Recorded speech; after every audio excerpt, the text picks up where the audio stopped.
ƙasar Nijar na duba yiwuwar kafa kamfanin sarrafa magani da allurai a cikin ƙasar tare da haɗin gwiwar ƙasar Algeria. Abin da yanzu shirin namu zai tattauna kenan, da fatan za ku gyara zama domin kasancewa da mu a cikin shirin. Muna ɗauke da ƙarin bayani.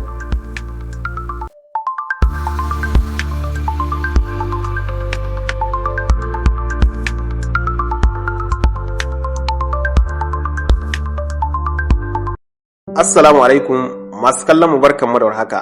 Barkanmu da sake saduwa da ku a cikin wani sabon shirin. A yau za mu kawo muku wani muhimmin labari kamar dai yadda kuka ji a farkon shirin namu, da ya shafi haɗin gwiwa tsakanin ƙasar Algeria da kuma ƙasar Nijar a fannin kiwon lafiya da magunguna. A wani mataki mai muhimmanci, jami'ai daga ƙasar Algeria da Nijar sun haɗu domin tattaunawa yadda za a inganta haɗin kai a fannin samar da magunguna da kuma bunƙasa masana'antar lafiya a cikin ƙasashen guda biyu. Wannan ganawa ta haɗa da jami'in gwamnati na ƙasar Algeria mai suna Wassim Koubir da kuma ministan lafiya na ƙasar Nijar Garba Hakim. Wannan ganawa ba ƙarama bace ba, domin ta zo ne a lokacin da ƙasashen Afirka ke ƙoƙarin dogaro da kansu a fannin magunguna maimakon jiran tallafi daga ƙasashen waje, kamar dai yadda kafafen yada labaran ƙasar Algeria na shafukan Facebook suka wallafa wannan labari. Ministan lafiya na ƙasar Nijar ya bayyana cewa ƙasarsa na da buƙatar samun ingantattun magunguna da alluran rigakafi cikin sauƙi, musamman ganin yadda farashin magunguna ke ƙaruwa a duniya. Yayin wannan ganawa, gwamnatin Nijar ta gabatar da wasu muhimman buƙatu guda biyu. Na farko, sun nemi Algeria ta rinka saida musu magunguna da alluran rigakafi domin tallafawa tsarin kiwon lafiya a ƙasar. Na biyu kuma, sun roƙi taimako wajen gina masana'antar magunguna a cikin Nijar domin daina dogaro da shigo daga magunguna daga waje. A nata ɓangaren, ƙasar Algeria na da ƙwarewa sosai a wannan fanni, musamman ta hanyar babban kamfaninta na magunguna mai suna Sadil. Wannan kamfani na daga cikin manyan kamfanonin ƙera magunguna a nahiyar Afirka, kuma ya samar da nau'in magunguna da dama da ake amfani da su a cikin asibitoci.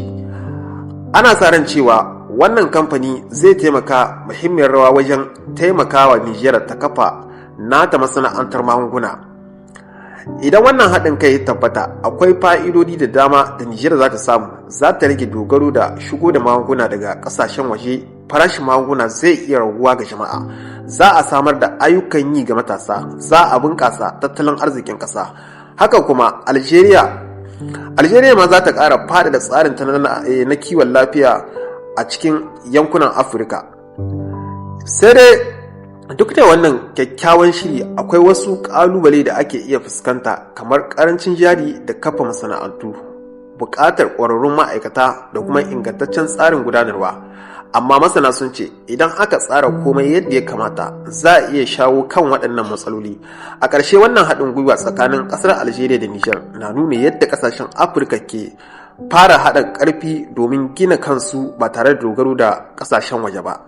Wannan mataki na iya zama wata babbar hanya ta kawo ci gaba a fannin kiwon lafiya da rayuwar al'umma. Ƙarshen wannan rahoto namu kenan.